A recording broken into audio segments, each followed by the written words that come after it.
আজিকার প্রতিবাদ সভার সভাপতি উপস্থিত ঢেঙ্কানাଳ ଜିଲ୍ଲାର ସମସ୍ତ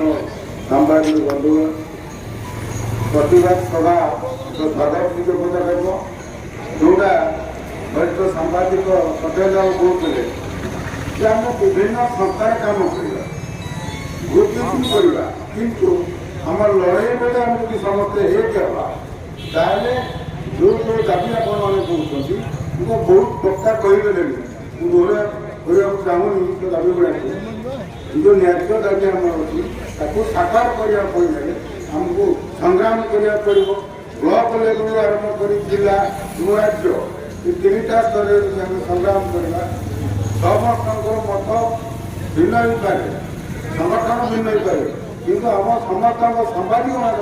ସ୍ୱାର୍ଥ ପାଇଁ ଲଢ଼େଇ କଲା ବେଳକୁ ଆମକୁ ଏକ ହେବାକୁ ପଡ଼ିବ ଯଦି ଆମେ ଏକ ଲଢ଼େଇ କରିବା ଆମକୁ ଲୁଚିପାରିବେନି ଆମେ ସମସ୍ତଙ୍କର ସମସ୍ୟା ସମାଧାନ କରୁଛେ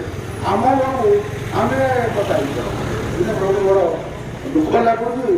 ଆମେ ତ